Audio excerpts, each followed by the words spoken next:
నమస్తే, welcome to our channel. నేను Padmini.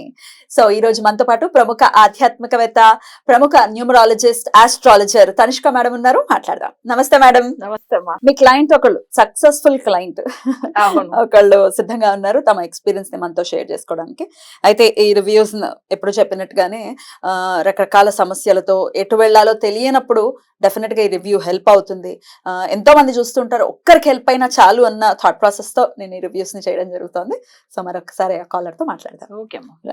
Hello hello, నమస్తే అండి. నేను పద్మిని మాట్లాడుతున్నాను, రెడ్ టీవీ భక్తి నుంచి. ఓకే చెప్పండి. అమ్మా, ఎట్లా తెలుసు మీకు మేడము? ఏంటి మీ సమస్య? మీ ఎక్స్పీరియన్స్ నాతో షేర్ చేసుకుంటారా? ఓకే అండి, చెప్పండి. మేము 13th లో కలిసామండి ఆమెని. 2013? ఆ, ఓ, 13. చాలా ఏళ్ళు అయిపోయింది. అవునండి. ఓకే ఓకే, చెప్పండి. ఇంకా అప్పుడు కలిసి మాట్లాడాము, తర్వాత చెప్పారు, ఉమ్, తర్వాత ఆ ప్రాసెస్ నే ఫాలో అయ్యాము. మాకైతే బానే ఉంది. ఏంటి, ఏ సమస్యతో మేడం ని కలిసారు మీరు? అదే కొద్దిగా హౌస్ ది కొంచెం ప్రాబ్లం ఉన్నిందండి, వాస్తు ఇదని కొద్దిగా ఫైనాన్షియల్ ప్రాబ్లం ఉన్నింది. ఓకే ఓకే, అది కలిసాము, దానికి రెమెడీస్ చెప్పారు, చేసాము, వర్క్ అయింది, బాగా అయింది. వాస్తు కూడా, ఇల్లు అంటే వాస్తు కరెక్ట్ గా లేకుండా ఉండటం, మీరు రకరకాల ప్రాబ్లమ్స్ ని ఫేస్ కొద్దిగా చేశారా? వాస్తు లేకునింది. సొంత ఇల్లా? సొంత ఇల్లండి. అందువల్ల దాన్ని మళ్ళా సేల్ చేసేసాము, మళ్ళా వేరే కొనుక్కున్నాము. Okay okay okay. మరి కొనుక్కునేటప్పుడు ఎవరితో చూపించుకోలేదా, పండితులతో? అంటే వేరే వాళ్ళ దగ్గర చూపెట్టాము, వాళ్ళు చెప్పారు, అది తర్వాత సరిగా లేకుంది. అది వాళ్ళేమో apartment బానే కదా. ఉంది అని చెప్పారు. వాళ్ళు బాగుంది అన్నారు. తర్వాత కొద్దిగా ప్రాబ్లమ్స్ అట్లా ఉండింది, తర్వాత ఇంకా సేల్ చేసేయాలన్నారు మేడం గారు. అందువల్ల అయిపోయింది, బానే ఉంది మాకు అప్పటి నుంచి. మళ్ళా సెకండ్ టైం కూడా 18th అంటే కలవలేదు కానీ ఫోన్ దీంట్లోనే మళ్ళా చేసాం మేము సెకండ్ టైం కూడా. తర్వాత కూడా అంతా బాగా అయింది. పిల్లలు కూడా అబ్రాడ్ లో ఉన్నారు, ఇద్దరు. సెకండ్ టైం ఏ సమస్యతో మేడం ని కన్సల్ట్ చేశారు మళ్ళీ? అప్పుడు కొద్దిగా హెల్త్ ఇది ఉండింది, దానికోసం చేసాము. సెట్ అయిపోయారు? సెట్ అయిపోయాం, బాగా అయింది. ఇంకా అసలు ఇంకెవరి దగ్గరికి వెళ్ళరేమోగా? ఇంకా మేము ఎవరి దగ్గరికి వెళ్ళమండి, ఏదైనా ప్రాబ్లం ఉంటే మేడం ఇంకెందుకు, అదే కదా, కరెక్ట్ పర్సన్ దగ్గరకే వచ్చారు కదా, ఇంకెందుకు. అందువల్ల మేము బయట ఎక్కడ ఏం చేయము. ఏదన్నా ప్రాబ్లం అనుకుంటే మేడం కలిస్తే రెమెడీస్ చెప్తారు, చేసామంటే ఇంకా happy. Very good very good. ఎవరికైనా రిఫర్ చేస్తారా మేడం ని? అదే ఇప్పుడు వేరే వాళ్ళు కూడా అడిగారు, చెప్తాం అనుకుంటున్నామండి తిరుపతిలో. Okay okay, very good. చాలా చాలా సంతోషం అండి మీ ఎక్స్పీరియన్స్ నాతో షేర్ చేసుకున్నందుకు. Thank you. Thank you. వాస్తు కూడా చూస్తారా? Okay okay. వాస్తు సమస్యలు ఇప్పుడు జనరల్ గా ఉంటూ ఉంటాయి, ఒక్కొక్కళ్ళు గెస్ట్ చేయలేరు. ఇప్పుడు వేరే పండితులు తప్పు అని చెప్పడం ఇక్కడ నా ఉద్దేశం కాదు, కానీ గెస్ట్ చేయలేకపోవచ్చు. వాస్తు రిలేటెడ్ ఎట్లా మనం ఐడెంటిఫై చేయాలంటే, ఈ ఇంటికి వచ్చిన తర్వాత డెఫినెట్ గా వాస్తు చాలా ఫాస్ట్ గా చూపిస్తుంది కదా. మీరు ఒకసారి వాస్తు గురించి. యాక్చువల్ గా వాస్తు అనేటివి వాళ్ళు ఏంటంటే బేసిక్ వాస్తు చూసి చెప్పేశారు వాళ్ళు. అక్కడ ఎందుకు వాళ్ళకి సమస్య వచ్చిందంటే, ఇప్పుడు సపోజ్ ఒక స్థలం వాళ్ళు కొనుక్కున్నారు అంటే నార్త్ ఈస్ట్ కార్నర్ అనుకోండి, చాలా మందికి ఇష్టం ఈశాన్యం అంటే అట్లా. బట్ ఆ ఈశాన్యమే వీళ్ళకి నెగిటివ్ గా కూడా ఉంటుంది. అది ఎలా పడదా? అది కొన్ని 90% బాగుంటుంది, ఒక 10% జాతకంలో ఏమైతుందంటే వాళ్ళకి బుధుడు నెగిటివ్ అయిపోతాడు. సో జాతక రీతిగా బుధుడు నెగిటివ్ అయి ఉన్నప్పుడు ఈశాన్యం కార్నర్ లో ఉన్న ప్రాపర్టీ అసలు ఇంత ముందుగా ఉన్న వాళ్ళకి బాగుండి ఉంటుంది. సో వచ్చి చూసే పండిట్ కూడా మంచిగానే ఉంది కదా, వాస్తు బేసిక్ వాస్తు ఉంది కదా అని చెప్పేసి వెళ్ళిపోతారు. సో జాతకాన్ని బట్టి మనం వాస్తు కూడా చూసుకోవాలా? బాగా కరెక్ట్, మనకు అక్కడ అర్థమైపోతుంది. సో అప్పుడు వాళ్ళు ఎందుకు నేను అసలు చూడగానే వాస్తులో దోషం ఉందని కనిపెట్టానంటే, ఈ జాతకం చూసిన తర్వాత అర్థమవుతుంది. సో అప్పుడు ఏమైతుంది, వాళ్ళు కరెక్ట్ అని రెమెడీ ఇస్తున్నాం. మరి ఇప్పుడు జాతకం లేదు అంటే, డేట్ ఆఫ్ బర్త్ లేదు, మరి వాళ్ళ పరిస్థితి ఏంటి అంటే, అప్పుడు మనం ప్రశ్న చక్రం వేస్తాం. ప్రశ్న లగ్నం ప్రకారం వాళ్ళకి అది కరెక్ట్ ఉందా లేదా, ఆ స్థలం వాళ్ళకి కలిసి వస్తుందా లేదా. ఇప్పుడు కొంతమంది చూడండి, నార్త్ ఈస్ట్ కార్నర్ ప్రాపర్టీ కొనుక్కుంటారు, అది ఓకే వాస్తు అన్ని బాగానే, బుధుడు బాగానే ఉంటాడు, కానీ అది కుజుడి పవర్ నెంబర్ ఉండింది అనుకోండి. సో అప్పుడు ఏమైతుందంటే వాళ్ళ కుజుడికి బుధుడికి అసలు పడదు, అక్కడ వాళ్ళకి నెగిటివ్ అయిపోతుంది. సో అప్పుడు మనం చూడండి ఎంత విషయాలు చూడాలి వాస్తులో. ఇప్పుడు అనుకుంటాం అందరూ, ఇప్పుడు దీంట్లో వచ్చి మనకి ఏంటంటే 9 గ్రహాలకు సంబంధించింది 9 భాగాలుగా డివైడ్ చేస్తారు ఇంట్లో కూడా. అంటే మెయిన్ వచ్చి మన ఫ్రంట్ డోర్, మన జనరల్ గా ఏంటంటే లోపల వెళ్ళంగానే డోర్ మధ్యలో వస్తాయి కొంతమందికి, కొంతమంది నార్త్ ఈస్ట్ కి వస్తుంది, లేదు లెఫ్ట్ అంటే నార్త్ వెస్ట్ కి వస్తుంది. అది మనకేంటంటే 9గా డివైడ్ డివైడ్ ఎందుకు చేస్తాం అంటే సూర్యుడు చంద్రుడు ఇట్లా అని ఒకటి.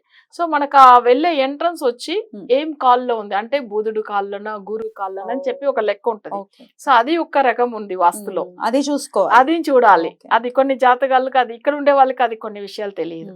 సరే, ఇంకా ఒక విషయం ఏంటంటే వాస్తులో మనం బేసిక్ వాస్తు అనేటప్పుడు నార్త్ ఈస్ట్ సౌత్ వెస్ట్ ఈ రెండు ప్లేస్ లో అసలు టాయిలెట్స్ ఉండకూడదు. సో అది మేజర్, అది అసలు చెప్పాలంటే. ఇంకొకటి మనకేందంటే అలానే ఈ రెండు ప్లేస్ లో కూడా మనం వచ్చి ఆగ్నేయం అంటే మన కిచెన్ అయితే రానేకూడదు అసలు. అంతే కదా, ఎందుకంటే అక్కడ మనకు వచ్చి అగ్నిమూల అంటేనే లేదు బెస్ట్, లేదంటే నార్త్ వెస్ట్ లో రావచ్చు, ఏది అసలు వాయువులో రావచ్చు, అసలు మన ఏదన్నా ఇది వచ్చి లేదా కిచెన్ కూడా చెప్తున్నాను. కిచెన్ జనరల్ గా కిచెన్ వచ్చి ఆగ్నేయంలో రావాలి, ఫస్ట్ ఆప్షన్ అది. సెకండ్ ఆప్షన్ వచ్చి నార్త్ వెస్ట్ లో రావచ్చు, అంటే రావచ్చు. ఈ రెండే విషయాలు. అలానే మనకొచ్చి ఇది నార్త్ ఈస్ట్ లో కానీ సౌత్ వెస్ట్ లో కానీ రాకూడదు కిచెన్, ఓకేనా. సో ఇంకొకటి అట్లనే టాయిలెట్స్ కూడా నార్త్ ఈస్ట్ లో కానీ సౌత్ వెస్ట్ లో కానీ రాకూడదు. ఈ రెండు విషయాలు మనం ఇది తప్పకుండా చూడాలి. ఒకవేళ అది ఉంటే పడగొట్టడమే మార్గం. అసలు దాని అంటే ఫుల్ గా పడగొట్టడం అనేది కాదు, దాంట్లోనే వాస్తు కరెక్షన్ చేయవచ్చు. మరీ ఘోరంగా ఇప్పుడు ఈశాన్యంలో టాయిలెట్స్ పెడితే దాన్ని ఎలాగా మరి కరెక్ట్ చేసుకోవచ్చు? అంటే దాన్ని తీసేసి వేరే రూమ్ లాగా చేసుకొని మళ్ళీ, ఎందుకంటే ఫుల్ పడగొట్టడం అంటే చాలా ఖర్చు పెట్టి అసలు ఎన్నో విషయాలు పాపం చాలా. కానీ అసలు ఈశాన్యం అంటేనే ఈశ్వరుడు అది చాలా మంది తెలియదు. ఇంకొకటి ఏంటంటే నార్త్ ఈస్ట్ రూమ్ కు అసలు సౌత్ వెస్ట్ లో ఎంట్రన్స్ వస్తాయి కొన్ని ఇళ్లలో, అది కూడా చాలా మిస్టేక్ జరుగుతున్నాయి. అంటే ఇప్పుడు నార్త్ ఈస్ట్ లో ఈశాన్యంలో ఒక రూమ్ ఇస్తారు, బట్ అయితే చిల్డ్రన్ రూమ్ అనుకోండి, లేదు పూజ రూమ్ లాగా ఉంటుంది, కానీ దానికి కూడా సౌత్ వెస్ట్ లో డోర్ రాకూడదు. అప్పుడు ఏమైతుందంటే పూజలు ఫలితం ఉండదు. ఆ రూమ్ లో వెళ్ళి అసలు జస్ట్ పిల్లలు చదివినా ఏదైనా వాళ్ళకి ఇంట్రెస్ట్, చదువు మీద ఇంట్రెస్ట్ ఉండదు, ఇవన్నీ కూడా ఉంటుంది. సో మనకు అప్పుడు ఆ రూమ్ కూడా మనం అసలు మెయిన్ అంటే ఆ రూమ్ కున్న డోర్ ఏ ప్లేస్ లో వస్తే మంచిది. సో ఇవన్నీ కూడా చూడాలి, ఎన్ని చూసుకోవాలో కదా. నిజంగా నేను అందుకే ఏం చేస్తానంటే జాతకం చూసుకుని ఒకవేళ వాస్తు ఏదైనా దోషం ఉంటే వాళ్ళ బేసిక్ ప్లాన్ ఉంటుంది కదా, హౌస్ ప్లాన్, అది నాకు వాట్సాప్ చేయమని చెప్తాను. సో జాతకాన్ని దాన్ని వాస్తులో దోషం ఉంది అంటే కనిపెట్టవచ్చు. సో ఎందుకు అట్లా జరుగుతుంది అనేసి. ఎందుకంటే కొన్ని ప్లేసులు చూడండి, మన నార్త్ అంటే కరెక్ట్ నార్త్ డిగ్రీ వైస్ రాదు, కొంచెం ఇట్లా క్రాస్ ఉంటుంది, మీరు చూసి ఉంటారు. అది వచ్చి వాళ్ళు వాస్తు కరెక్ట్ చేయలేదు కదా. సో అప్పుడు ఏమైతుందంటే వచ్చి చూసే వాళ్ళు ఓకే బేసిక్ వాస్తు ఉంది అనుకుని వెళ్ళిపోతారు. ఆ డిగ్రీ వైస్ చేంజ్ అయితే కూడా అక్కడ మిస్టేక్ జరుగుతుంది. అట్లాంటి ఇల్లు ఒకవేళ బాగాలేదు అంటే అవును, ఎందుకంటే రోడ్స్ కూడా అంత కరెక్ట్ రాదు, అందుకే కొంతమంది చూసారంటే క్రాస్ గానే కడతారు, ఎందుకంటే అది పర్ఫెక్ట్ ఉంటుంది. సో అట్లా చూసి కట్టే వాళ్ళు ఉంటారు. సో మనం వచ్చి వాస్తులో ఎంత పెద్ద విషయాలు ఉంటుంది. ఇప్పుడు ఒక చిన్న విషయం కాదు, ఒకరు ఒక స్థలం కొనుక్కుంటారు, సపోజ్ వాళ్ళకి వచ్చి ఏంటంటే ఇప్పుడు చెప్పినట్టుగా ఒక నెంబర్ లక్కీ నెంబర్ ఒక 5 పవర్ ఉంది అంటే ఓకే, వాళ్ళకి వచ్చి నార్త్ ఈస్ట్ కార్నర్ బాగుంటది, బుధుడు సంబంధించింది అన్ని చెప్తారు. స్థలానికి కూడా వాస్తు చూసుకోవాలి ప్లస్ నెంబర్ చూసుకోవాలి. కొంతమంది చూడండి సౌత్ వెస్ట్ కార్నర్ లో ప్రాపర్టీ కొనుక్కుంటారు, చాలా మందికి హెల్త్ ఇష్యూస్ వస్తాయి. సౌత్ వెస్ట్ చాలా మందికి సెట్ అవ్వదు. ఇందులో రేర్ కేసెస్ అన్నమాట. వాళ్ళకి ఎట్లా అంటే ఇప్పుడు అంటే మెడిసిన్ లైన్ లో ఉండేవాళ్ళు, మెడికల్ లైన్ లో ఉండే వాళ్ళకి సెట్ అవుతుంది. తర్వాత వచ్చి ఏదైనా స్పోర్ట్స్ లైన్, జిమ్ అట్లాంటిది పెట్టుకోవచ్చు. సౌత్ వెస్ట్ కార్నర్ లో ఏదైనా మామూలుగా కిరాణా షాప్ అట్లా, బట్ అయితే ఎక్కువ మందికి సెట్ అవ్వదు. అది కూడా కొంతమంది ఇల్లు స్థలంగా ఉండేది, ఇప్పుడు మనం అక్కడ ఉండాలని అనుకుంటే సౌత్ వెస్ట్ కార్నర్ ప్రాపర్టీలో పెద్ద డెవలప్మెంట్ ఉండదు, కొన్ని మందికి బాగుంటది. అది దానికి జాతకాలు చూడాలి. అద్భుతం అద్భుతం. అయితే ఏదో చిన్న విషయం కాదు జాతకం కానీ లేకపోతే వాస్తు చూసుకోవడం కూడా ఏదో అలా పైపైన చూస్తామా పైపైన చెప్పించేసుకున్నామా కాదు, కంప్లీట్ స్టడీ అవసరము for the better life and happy life. అవును నిజంగా, ఎందుకంటే అంత ముందుగా చూసిన వాళ్ళు అసలు వాస్తు బాగుందని చెప్పేశారు, కానీ నేను అక్కడే తప్పు ఉంది మిస్టేక్ ఉందని కనిపెట్టాను. సో అక్కడ దాని తర్వాత చేంజ్ చేసిన తర్వాత బాగా అయిపోయారు. సో ఇట్లా మంచి రిజల్ట్ ఇవ్వాలి మనం కూడా కదా. డెఫినెట్లీ అద్భుతం.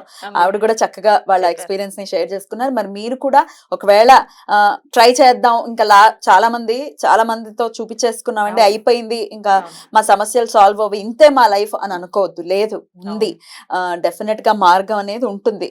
సమస్య ఉంటే దానికి సొల్యూషన్ కూడా ఖచ్చితంగా ఉంటుంది. ఇంకా వన్ లాస్ట్ ఫైనల్ ఛాన్స్ ఒకటి తీసుకోవాలనుకుంటే తనిష్క మేడంతో ఒక్కసారి డెఫినెట్ గా అపాయింట్మెంట్ తీసుకోండి, మాట్లాడండి, సమస్యను సాల్వ్ చేసుకుని చాలా హ్యాపీ లైఫ్ ని లీడ్ చేయండి. Thank you madam, thank you so very much. నమస్తే. నమస్తే.